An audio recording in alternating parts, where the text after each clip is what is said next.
and welcome to your new favorite course, a free intro to self-love.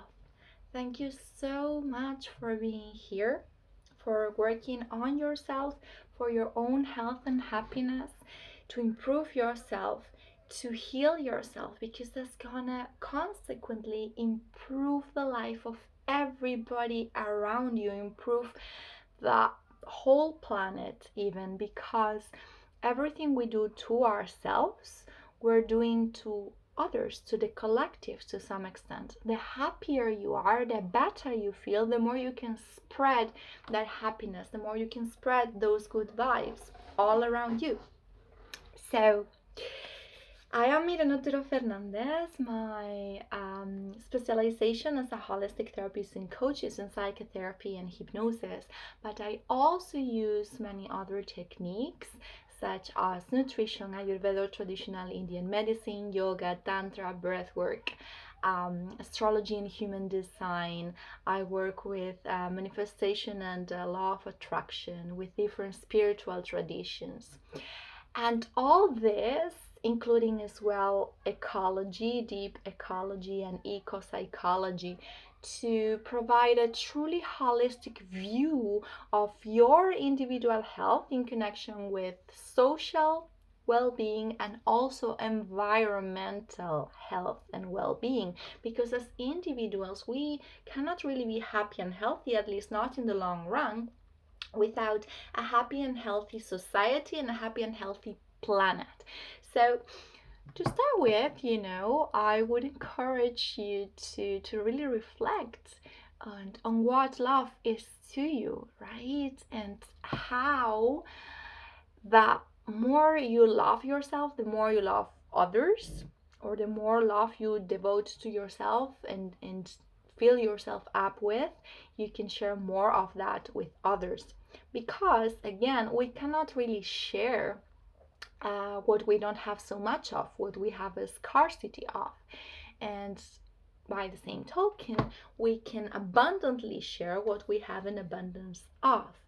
So that's why putting yourself first and your self-care in your daily routines is gonna really be paying off. So to the extent that you can, taking into account your family responsibilities, your work responsibilities, I really encourage you to put as much of the following advice into practice in your day-to-day routines. Because again, this is a free course, right? But I would like you to treat it as if you had paid $1,000 for it, because it's really worth that much. This is the advice that change people's lives, and this is really the base, the key to the life of your dreams.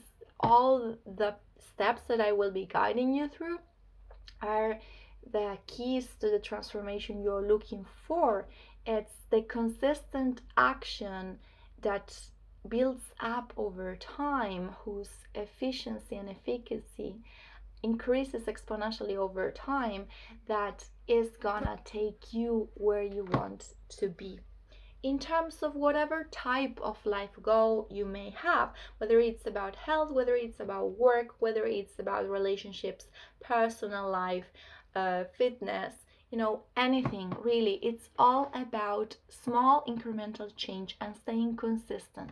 So I'll be giving you a lot of different advices that you can try on. I suggest if you try on a new habit, you stay with it for at least a month before you decide whether it's working for you or not.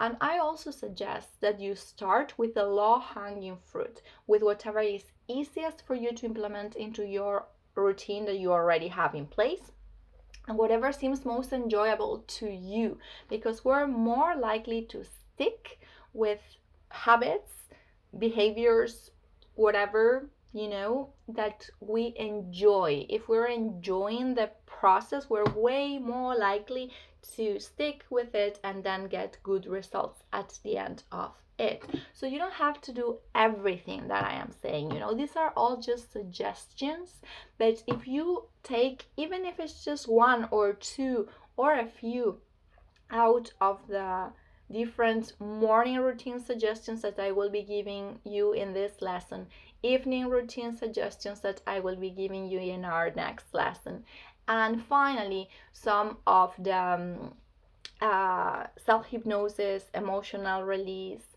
and nervous system regulation techniques that I'll be giving you in our last lesson. If you take those, just one of each lesson, just three, one for the morning, one for the evening, and then one technique to regulate your nervous system, for instance, and you implement those for a month. By the end of that month, you'll already be a whole different person. And then the next month, you can come back to this and implement more and more. And at any given point, I'm available. If you have any questions, you can contact me through social media, message me, because one-on-one personalized assessment, personalized advice is always going to be more to the point, more efficient. But to start, this is a great place. Wherever you are now is the only place where you can start, and the present moment is the only moment when you have agency to change anything. And remember, your present is a product of your past thoughts, feelings, and actions. And so in your present, you are creating your future with your present thoughts, feelings, and actions. So please bear that in mind as you go through these practices, as you use your higher mental faculties to assess which ones of the following you want to introduce into your daily routine. So, starting with the morning routine, which is the part of the day when we wake up that sets the mood for the whole day, sort of. Hasn't it ever happened to you that you woke up from an agitated dream, or a night where you lacked sleep, you didn't sleep well, or something bad happened to you on your way to work or while getting ready in the morning, and then you felt your whole day was ruined? Well, that's no coincidence. It's how our brains work, sort of. So by introducing some life hacks to control your first minutes or hours, even better, in the morning of your day, you'll be bringing in a huge opportunity to improve your mood, to improve your day, and to improve your life. So I suggest, first of all, that you sleep with your phone in airplane mode and with as little light as possible, as few electronic appliances turned on as possible close to your bed. So in as natural and cave-like of an environment as possible. I will be going into more detail about that in our evening routine, our next lesson. But for the time being, just think about that. You're waking up in your cave-like bedroom, and most likely, or ideally, you would be waking up without an alarm, right? Because ideally we would be waking up at the same time every day. It's good, it's healthy to have a regular routine, but if you have an alarm, I recommend that you choose a relaxing one that has a progression in its volume, so it doesn't wake you up, boom, all of a sudden with a rush, and that before you get up, you get some time, you dedicate some intentional minutes. It doesn't have to take longer than 5 minutes, but the longer you dedicate to this, the better. To just feel your body, to be consciously breathing and consciously feeling your body, whatever is alive in it. First, just do this self-check, right? How do I actually feel? Try to see if there are any tensions in your body, any memories from your dreams. It could be good if you're into dreams. I will explain more about this again in the nighttime routine.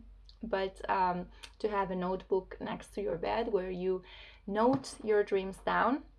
But it's not necessary, you wake up, you breathe, you check in with your body, you stretch a little bit, you try to bring presence and enjoyment into the sensation of just waking up and being in your body.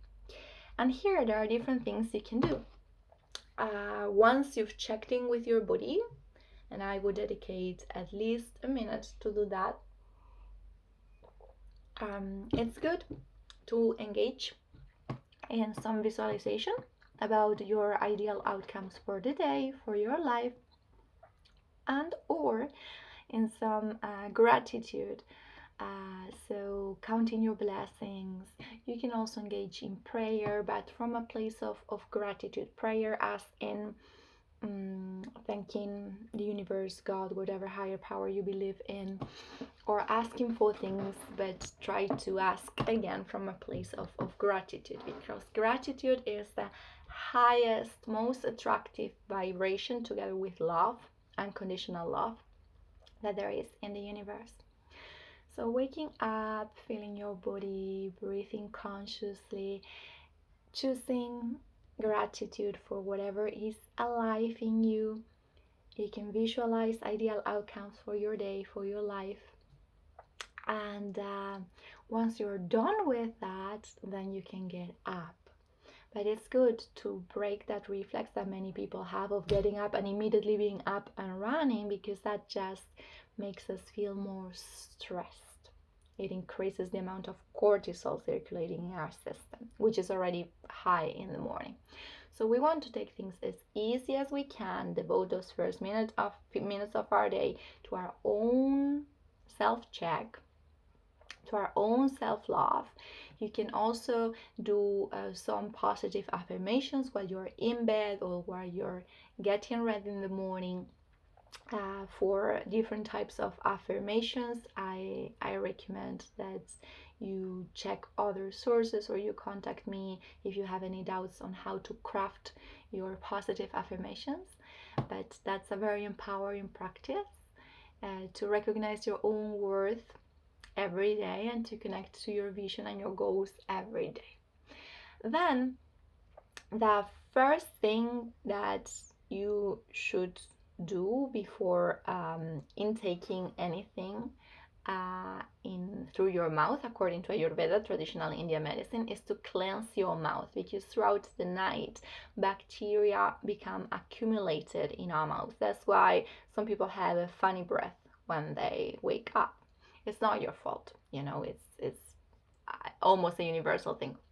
The healthier you are, the less of a funny breath you have when you wake up. But we all have to some extent, because our mouth has been shut for many hours. And so I recommend doing oil pulling, that is using some sort of oil. Sunflower oil is the most accessible all over the world. Coconut oil is also good depending on where you are in the world. And you swish it around your mouth for a few minutes while getting ready. And then you scrape your tongue with a tongue scraper. This is an Ayurvedic item that you can buy in many health stores, but you could also use just a spoon. I have a spoon here. I'm going to show you. To scrape your tongue, like so. And then wash it. A little bit of mucus is going to come off your tongue. And then you can rinse your mouth with warm water, rinse the spoon with warm water. Don't mix the spoon with other spoons. Keep it for your tongue cleansing every morning. And then before you eat anything, hydration is the most important, because we need water more than we need food, right? Where our body is 60 to 80% water, depending on who you ask. And so after so many hours without it, our body is most likely dehydrated. So having a drink of water or tea or lemon water, ginger tea is one of my favorites, green tea, Just not coffee if possible, or at least not right away, because coffee is not as hydrating to our system as pure water or other types of non-caffeinated drinks, such as, again, lemon water, ginger tea, herbal teas. Green tea can be good too. To just hydrate your system before you put it into it any food. And then you can go on, if you have time, and add exercising. You can add a nourishing breakfast, trying to avoid processed foods, because the more you stick to a natural whole foods diet with local ingredients that are in season, and if possible minimizing the amount of animal products and maximizing the amount of fruit and vegetables, the healthier you're gonna be. So these are a lot of different things already that you can add to your morning routine.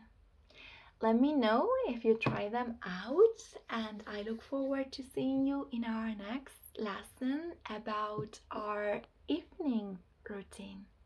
Thank you so much for watching. I send you love from Brazil.